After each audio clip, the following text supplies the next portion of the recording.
Hey,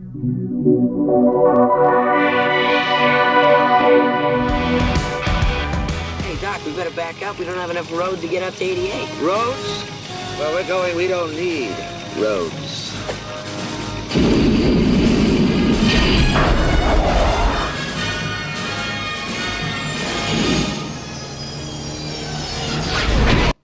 Ladies and gentlemen, please welcome to the stage Executive Director at People Centered Internet, David Bray. Well, hello! That was kind of quiet. You guys need to wake up. Can I get this side of the room to shout out the word change? Oh, you can do better. This side to shout out agents. All right, can you do louder than them? Change. Agents. And together, change agents. That's what we're going to be talking about today. Specifically, where we're going, we don't need no roads. We're talking about the future of public service. And today I have a distinguished panel.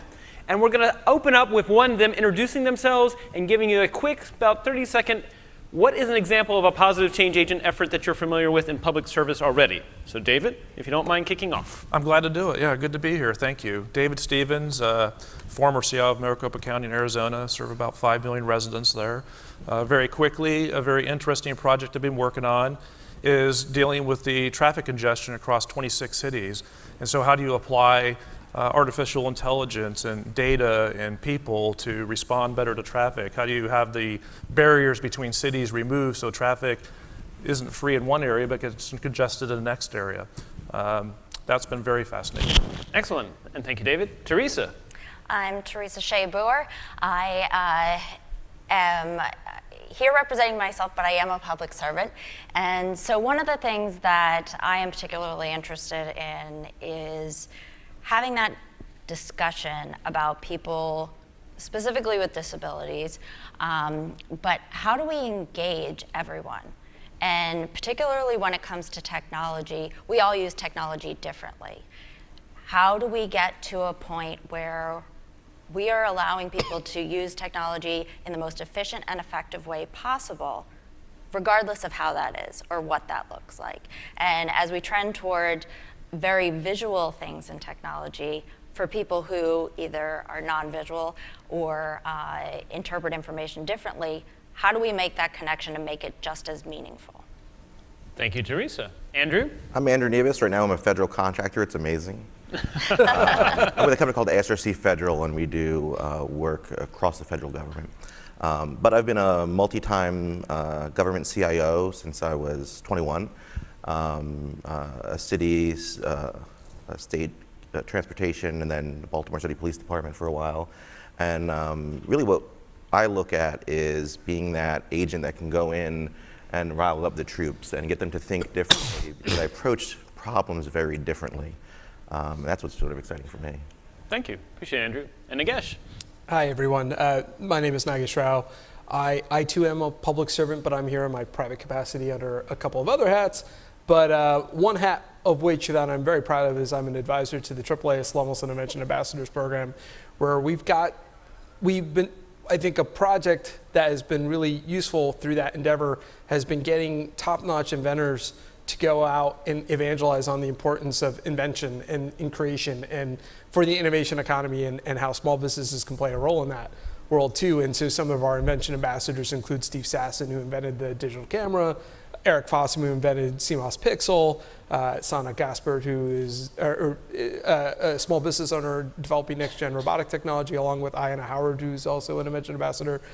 So I think this notion of public service is not a government-centric thing. It runs across all industries, public, not-for-profit, private sector, and the whole idea is in a public service 2.0 is how do we as a collective group in society work in pulling and pushing levers to engage a more conducive and inclusive society for all. So actually on that note, how many people actually are familiar with what a Small Business Innovation Research Grant is or have one?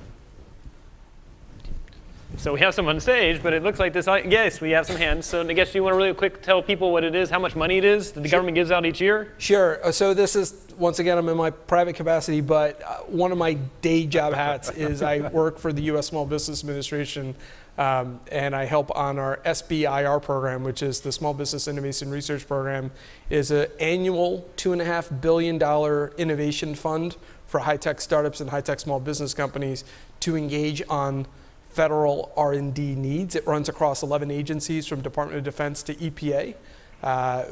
It's been around since 1980, actually since the late 70s, but it came into life 1982 when it was signed into law, and it's persevered ever since.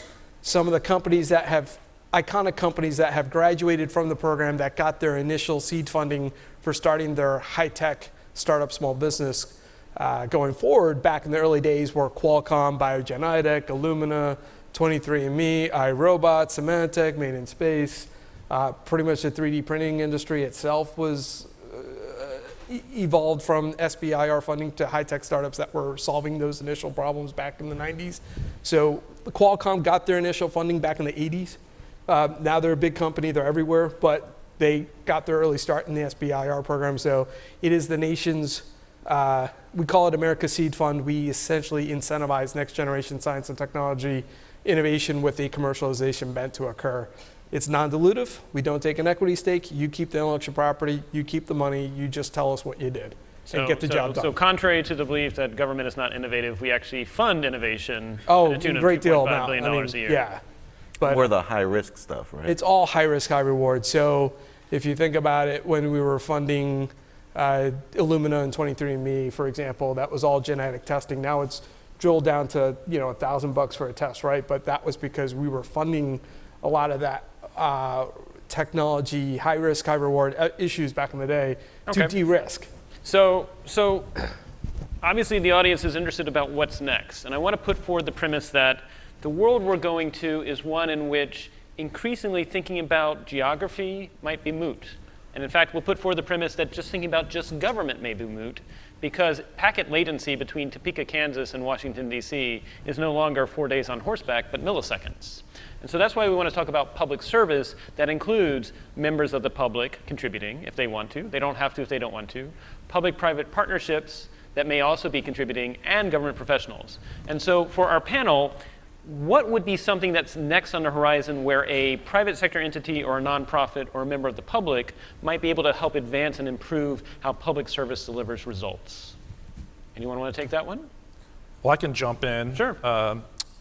Something interesting that we were working on in the region was private biomedical companies and looking with the research institutes locally, and then thinking about all the data that we have, whether it's criminal justice data, human services data, social services needs, and how can these groups come together with this data, look at it very carefully, and really solve systemic societal issues and make a huge impact. And so that's the future for us. And to your point, David, it's boundaryless. So we could be working with any jurisdiction, federal or otherwise, across the country to look at this information and really make a wide impact right now. I mean, the problem is getting the data available to the organizations to do something with it. And so that's the change agent that you need right now, is to take the fear out of what it is. Okay, so on the subject of data, Andrew, I know you've done a lot in different capacities. If people in the audience were thinking about how they might actually be able to help public service do better with data, what would you recommend? Yeah, I think the best example I have today is MapGive. It's a project under the State Department. And what it does is it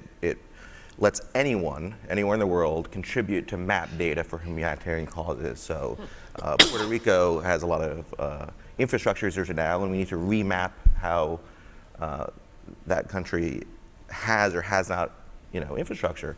So anyone can go right now to mapgive.state.gov, I believe, sign up for projects and start helping fill in that missing data, which helps organizations then actually serve. And anyone can do it. My dad does it on a smartphone when he's bored. Wow, impressive. And Teresa, real quick. Just one thing. I think yesterday's keynote by Rishi was really important. That whole trust factor, right. I was blown away by that, because that's whether I'm in my whatever capacity. I've been in the public, private, not-for-profit sector. I've worked in a variety of jobs. And the one thing I thought that was really interesting was what Rishi said about trust. You know, there's good data and there's bad data. And like in some of my previous efforts when I was working on data cleanse and stuff of that nature, my God, I mean, we're trying to come up with proper solutions or proper policies or proper initiatives to address a problem, but we're looking at the evidence. And if the evidence is faulty, we're gonna go based on faulty evidence, and that's horrible. I mean, so that, you know, what Rishi was saying was really important, is having that ability to validate, right, and make sure it's accurate.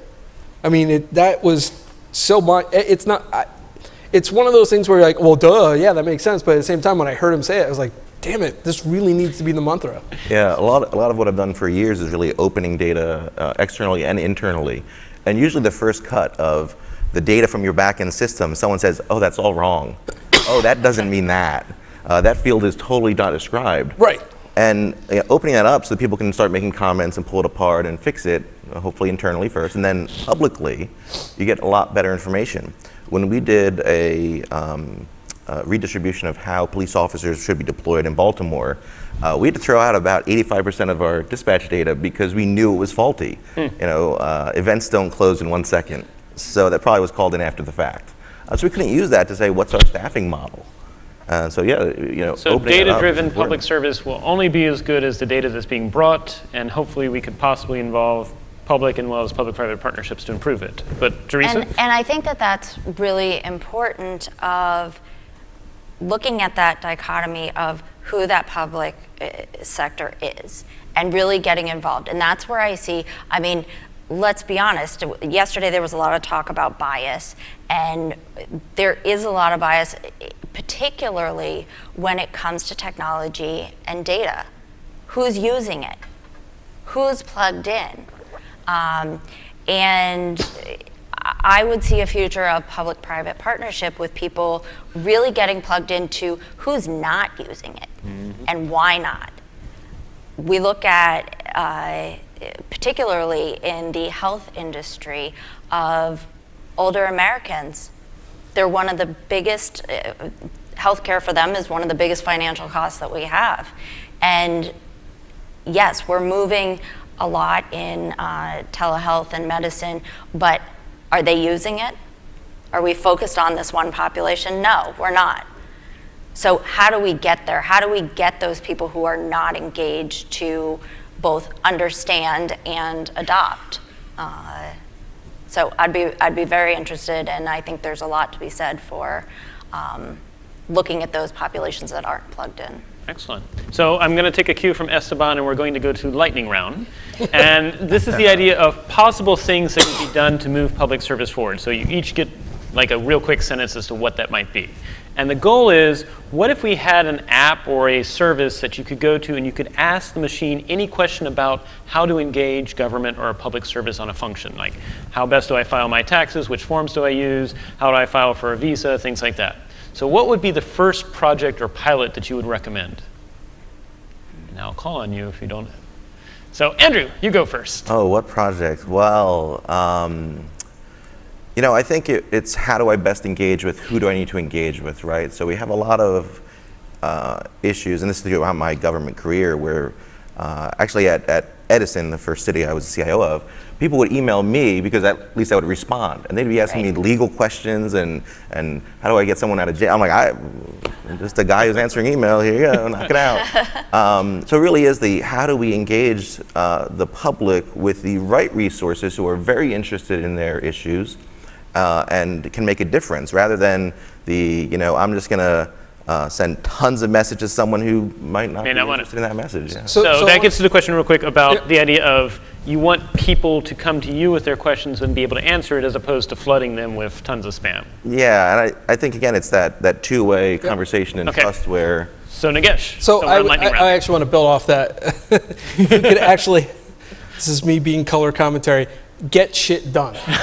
That's it. If I'm going to engage with someone, is this someone who gets shit done? If they don't get shit done, fuck, I don't want to work with them at all. Press on. Fuck it's all about GSD. I will second that. I said color commentary. So. All right, and so Teresa, you second it. Tell me more. Yes, absolutely. I mean, one of the reasons why people were emailing you was because you were responding. Yeah. Right. Hello.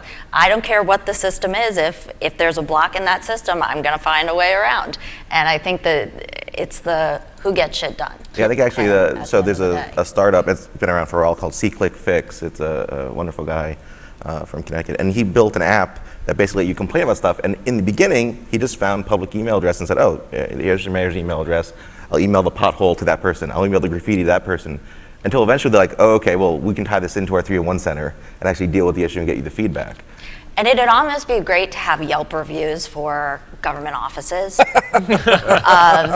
I mean, honestly, there is something to be said about that, that publicly facing feedback where, you know what, there's peer pressure.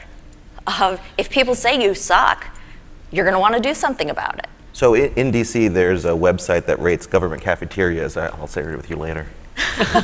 So building on that, there was actually a news article that came out today. It was in GovExec, talking about how the lack of communication from government agencies breeds mistrust, and that government agencies are afraid of being able to communicate because they're worried that people will say you suck, or they'll take it out of context, or they'll make it political. When in fact, there are just a lot of us. I mean, all of us, I think, are nonpartisan. We're not political. We're just trying to get stuff done, as Nagesh said.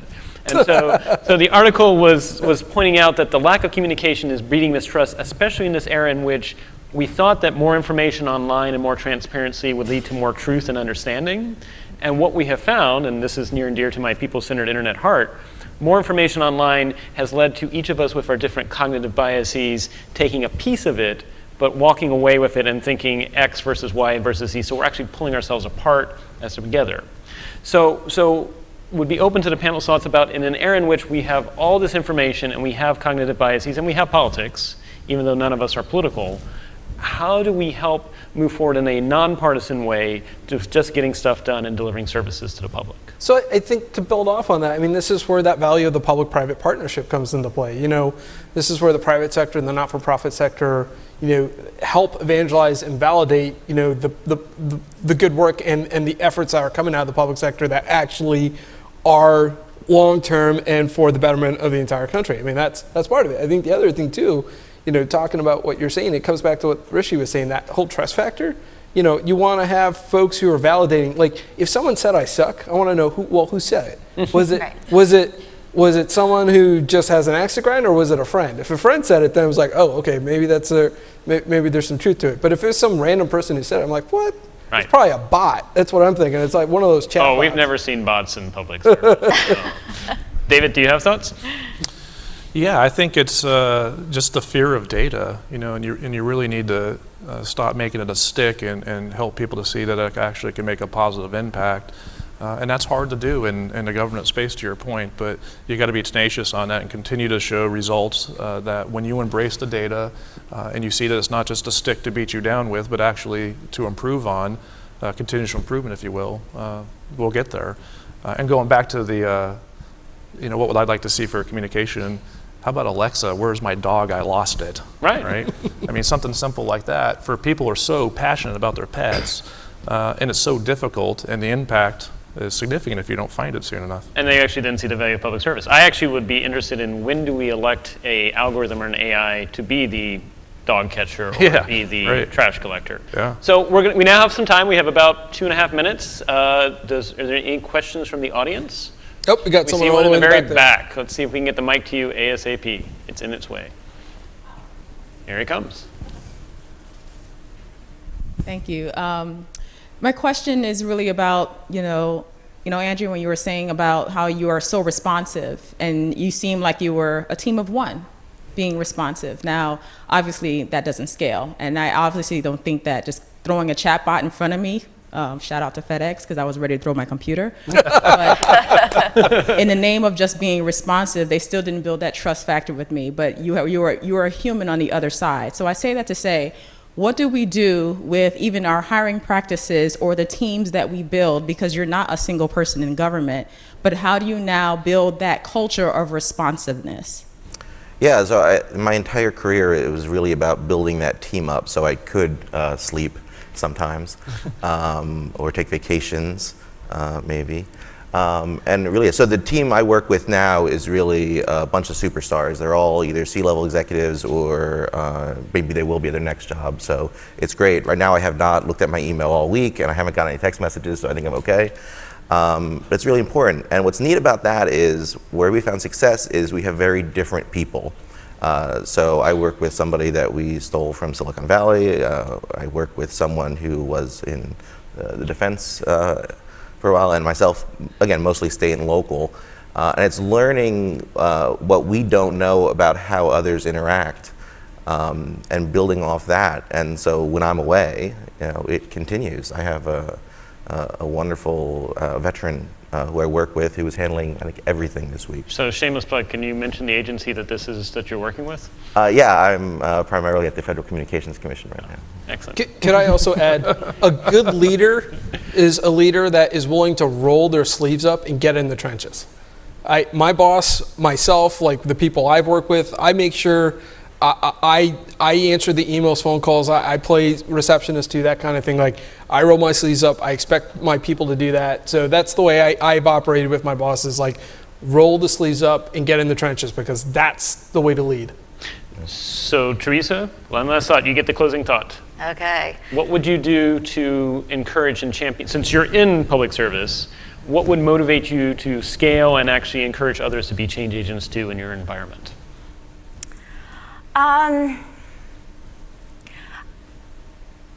I think that what I would encourage and what I do encourage is having those difficult conversations, those conversations that are uncomfortable for people. And I don't mean it in a, you have to have some forethought and there has to be some tact, of course. But asking those hard questions and always questioning the status quo of,